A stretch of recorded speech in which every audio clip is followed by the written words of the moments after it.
And joining us now with more reaction, Florida Attorney General Pam Bondi, former U.S. Attorney for the District of Columbia, Joe DiGenova. Full disclosure, Joe once did some legal work for me, and I would hire him again in a heartbeat, and Pam, and he was at my Christmas party. But, you know, here's what we have. We got Mueller's team looking at a 2005 tax case.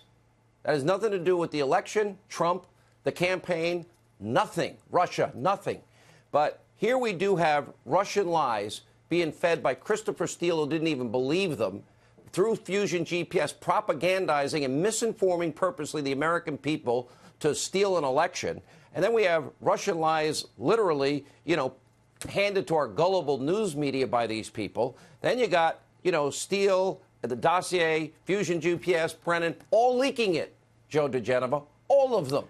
And they all know it's total BS.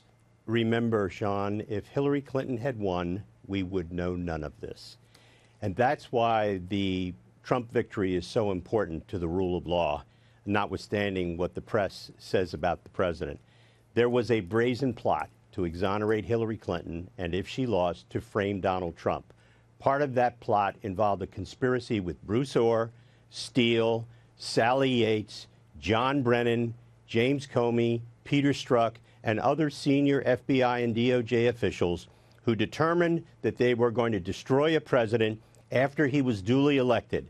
It is absolutely essential that, notwithstanding anything that Robert Mueller is doing, that the Attorney General and the Deputy Attorney General ensure that there is a federal grand jury to investigate all of the things surrounding Orr and Steele and Yates and everybody else. This is so obvious. A junior lawyer in any prosecutor's office would want this case and would run with it. And if the Attorney General and the Deputy Attorney General don't do it, the president should fire them.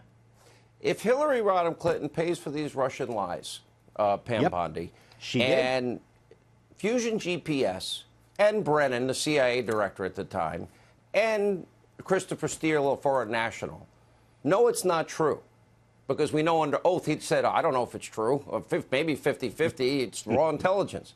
They're peddling this to the American people in the lead up to an election, and Robert Mueller's focused on a tax case from how many years ago?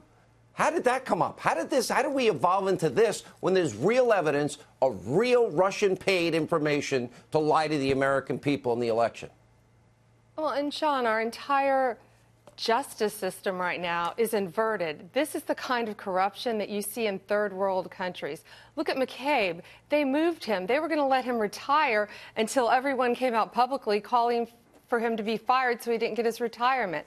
Look at Strzok. He fired. Look at Page, resigned, or should have been fired yesterday or much earlier. Now that we know this, it's absurd. And again, the bottom line, the crux of all this is that FISA warrant that was obtained, and we all keep talking about that. No, the because crux none of of this, was the Manafort trial, because they lied to the FISA court judges and committed a fraud on the court, and they said they stood up for it, but they never verified it. And then they literally conspired to spread unverified Russian lies that Hillary paid for to influence the American people. I'm sorry, that's a lot bigger than Paul Manafort's stupid tax case. Right. Right. And none of that would be taking place but for a FISA warrant obtained with false information. If I'm Robert Mueller, I'd be humiliated. All this evidence is out there. It's on a tee. Is it that he's that political? Is it that he hired all these Democrats because he's that much of a hack and he doesn't care about our constitutional republic, Joe? I think what has happened here is Bob Mueller has lost his way.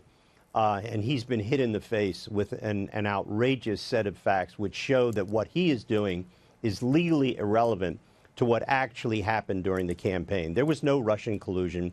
There was no communication between the Trump campaign and Russian officials. That's all nonsense and fake, and was purposely put out by people in the FBI and John Brennan to blow back into the United States to get FISA warrants so they could spy on the Trump campaign. What's happened here now goes so far beyond what the Mueller case and the Manafort case. The Manafort case is a joke. It is an absolute embarrassment to the Department of Justice. It should never have been brought.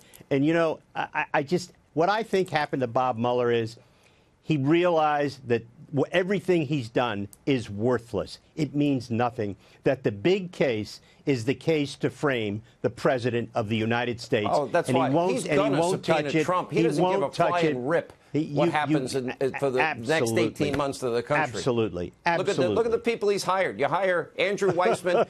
You're going to go for broke. You hired the biggest hack in the country. Not many people have the distinction of putting innocent people in jail and losing tens of thousands of jobs. Absolutely correct. Absolutely correct. What about the issue of these security clearances, Pam? Oh, gone. Not even a question. I mean, it's not even a question. Page, really? Strzok, gone. McCabe, gone. Orrs should have been gone already. All of these people, not even a close call. That's a privilege, and they have lost that privilege. All right, you guys are phenomenal. Maybe one day, maybe the truth will dawn on them that there's real information.